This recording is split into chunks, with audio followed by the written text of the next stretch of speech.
ரத்னா கல்வி நிலையத்தின் சார்பில் உங்கள் யாவரையும் வாழ்த்துகிறேன்.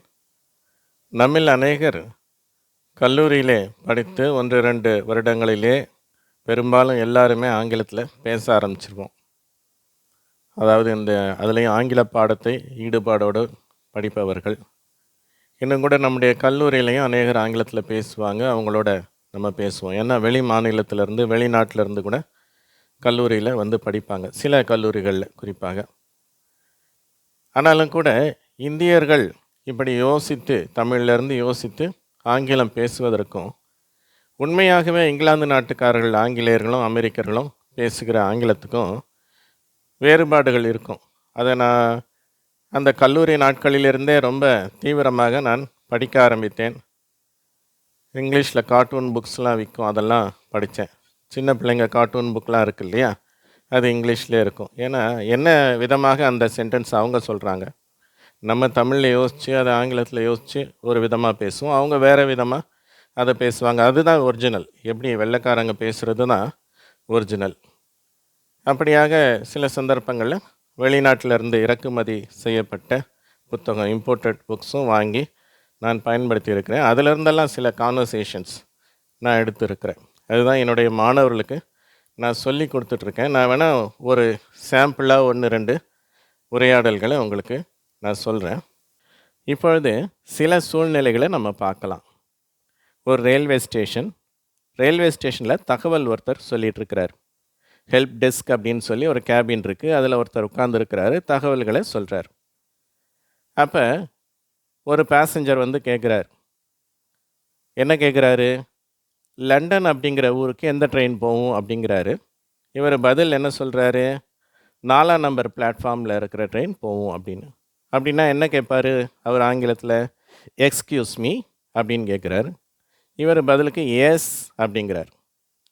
அவர் கேட்குறாரு, which is the train to London அப்படிங்கிறார். சரியா? Which is the train to London. இவர் சொல்கிறாரு, த ஒன் அட் பிளாட்ஃபார்ம் 4 அப்படிங்கிறார். அதாவது 4ஆம் நம்பர் பிளாட்ஃபார்மில் இருக்க ட்ரெயின் போகும் அப்படின்ட்டு. அதே மாதிரி இன்னொரு பேசஞ்சர் வந்து கேட்குறாரு, லீட்ஸ் அப்படிங்கிற ஊர்லேருந்து வர ட்ரெயின் எது, வந்திருக்கிற ட்ரெயின் எது, எங்கே நிற்கிது அப்படின்னு கேட்குறாரு. இவர் சொல்கிறாரு, 8ஆம் நம்பர் பிளாட்ஃபார்மில் நிற்கிது அப்படிங்கிறார். இது ஆங்கிலத்தில் எப்படி பேசிக்குவாங்க? முதல்ல என்ன கேட்பாங்க? எக்ஸ்கியூஸ் மீ அப்படின்னு அவர் கேட்குறாரு. இவர் பதிலுக்கு எஸ் அப்படிங்கிறார். அப்போ அவர் என்ன கேட்பார்? Which is the train from Leeds அப்படின்னு கேட்குறார். ரொம்ப சிம்பிள் தான். சரியா? டூன்றாங்க, ஃப்ரம்ன்றாங்க, அதுலேயே அந்த அர்த்தம் வந்துடுது. Which is the train from Leeds. இவர் சொல்கிறாரு, த ஒன் அட் பிளாட்ஃபார்ம் 8. அதே மாதிரி ஒரு பிளாட்ஃபார்மில் ஒருத்தர் டவுட் கேட்குறார், இந்த ட்ரெயின் லண்டன் போகுமா அப்படின்னு கேட்குறாரு. இன்னொருத்தர் சொல்கிறாரு, ஆமாம் இது போகும் அப்படின்னு சொல்லி சொல்கிறார். சரியா? அப்போ என்ன பேசிக்குவாங்க? அந்த ட்ரெயினை காட்டி, does this train go to London, does this train go to London அப்படின்னு கேட்குறார். உடனே இவர் பதிலுக்கு என்ன செய்கிறாரு? ஆமாம் போகுன்றதுக்கு என்ன சொல்லுவார்?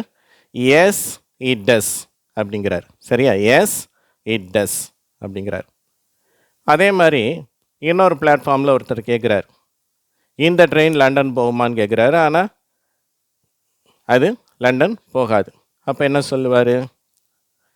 Does this train go to London இவர் கேட்குறாரு. பதில் என்ன சொல்கிறாரு? No it doesn't, it goes to York. இது யார்க்குன்ற ஊருக்கு போகுது, இது லண்டன் போகாது அப்படிங்கிறார். ஓகேவா? ரொம்ப கான்வர்சேஷன் சிம்பிளாக தான் இருக்கும். நம்ம இந்தியர்கள் தான் அதை ரொம்ப சிக்கலாக்கிடுறோம். நிறைய கிராமர்லாம் யோசித்து அதில் ஆடப் பண்ணி நீளமான வாக்கியமாக மாற்றிடுறோம். அவங்க சுருக்கமான வாக்கியங்களை தான் பேசுகிறாங்க. இன்னொரு உதாரணத்தையும் அடுத்து நம்ம பார்க்கலாம். ஒரு இருட்டான பாதையில் 2 பேர் நடந்து போயிட்டுருக்காங்க. ஒருத்தர் அதே பகுதியை சேர்ந்தவங்க. சரியா? ஒரு லேடி வந்து அதே ஊரை சேர்ந்தவங்க, கிராம பகுதியாக இருக்கலாம். இன்னொருத்தர் அந்த இடத்துக்கு ரொம்ப புதுசு. அப்போ நைட் ஆகுது, 12 மணி ஆகுது. அப்போ அவருக்கு அது நல்ல அமாவாசை நேரம், பக்கத்தில் போகிறவங்க கூட தெரியல. அது காடு மாதிரி இருக்குது, அங்கே பலவிதமான சத்தம் கேட்குது. அதை கேட்டு அவர் பயப்படுறாரு. முதலாவது அவங்கள கூப்பிட்றாரு. ஆன்னு கூப்பிட்றாரு. அந்த லேடி பேர் ஆன். ஆன் இங்கே தான் இருக்கிறியா அப்படின்னு கேட்குறாரு. என்ன கேட்பாரு? ஆன் ஆர் யூ தேர் அப்படிங்கிறார். உடனே அவங்க சொல்கிறாங்க எஸ் அப்படிங்கிறாங்க. ஆமாம் அப்படிங்கிறாங்க. அப்போ ஒரு சத்தம் கேட்குது. அவர் கேட்குறாரு, ஆன் கவனி என்னது அது அப்படின்றாரு. என்ன சத்தம் அது? அப்போ அவர் என்ன சொல்லுவார்? On listen what is that அப்படிங்கிறார். அப்போ அந்த லேடி என்ன சொல்கிறாங்க, ஐயோ கவலைப்படாதீங்க, அது ஒரு மரம் தான், மரத்தில் காற்றடிக்கிற சத்தம் அப்படின்னு சொல்லிட்டு. அப்போ அவங்க என்ன சொல்லுவாங்க? இட்ஸ் அ ட்ரீ அப்படிங்கிறாங்க. சரியா, அது ஒரு மரம் தான் அப்படின்னு சொல்லிட்டு. மறுபடியும் அவர் இன்னொரு சத்தம் கேட்குது, பயப்படுறாரு. அது உண்மையில் பூனை கத்துற சத்தம். சரியா, அதை கேட்டு பயந்துடுறாரு. அப்போ அவர் என்ன சொல்கிறாரு? On listen what is that அப்படிங்கிறார். சரியா, அதாவது காட்டு பூனைலாம் சில இது ஒரு மனுஷன் அழுகுற மாதிரி, பெண் அழுகுற மாதிரி சத்தம்லாம் கேட்கும், போடும். இரவு நேரத்தில் பயமாக இருக்கும். அப்போ அதனால் அந்த சத்தத்தை கேட்டு அவர் என்ன சொல்லிட்டாரு? And listen what is that அப்படிங்கிறார். அவங்க சொல்கிறாங்க, கவலைப்படாதீங்க பீட்டர், அது ஒரு cat. Don't worry Peter, it's a cat அப்படிங்கிறாங்க. சரியா, மறுபடியும் நடந்து போகிறாங்க. அந்த மரத்தில் ஒரு பறவை கத்துற சத்தம், அதை கேட்டும் பயந்துடுறாரு. இப்போ சொல்கிறாரு, on listen what is that அப்படிங்கிறாங்க. உடனே அவங்க சொன்னாங்க, ஓ பீட்டர் இட்ஸ் அ பேர்ட் அப்படிங்கிறாங்க. ஐயோ பீட்டர், இது ஒரு பறவை அப்படின்னு சொல்லிட்டு.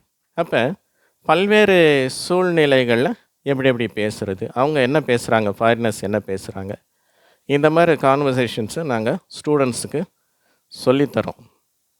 போன வீடியோவில் கூட நான் போட்டிருந்தேன், இது மாதிரி நாங்கள் ஆன்லைனில் கிளாஸ் எடுக்கிறோன்னு சொல்லிட்டு. நீங்கள் விருப்பமானவர்கள் சேரலாம். சரியா, ஜூம் மூலமாக நாங்கள் கிளாஸ் எடுக்க போகிறோம். அது கூடுமானால் வாரத்தில் 3 நாள் எடுக்கிற மாதிரி இருக்கிறோம். ஈவினிங் டைம் 7:30 அது மாதிரி ஒரு பேட்ச் ஸ்டார்ட் பண்ணலான் இருக்கிறோம். விருப்பமானவங்க உங்களுடைய பெயரை தெரியப்படுத்தி ஆன்லைன் கிளாஸ் அப்படின்னு டைப் பண்ணி எங்களுக்கு அனுப்புங்க. இந்த காணொலியை கண்ட உங்கள் அனைவருக்கும் என்னுடைய நன்றியை தெரிவிக்கிறேன். நன்றி, வணக்கம்.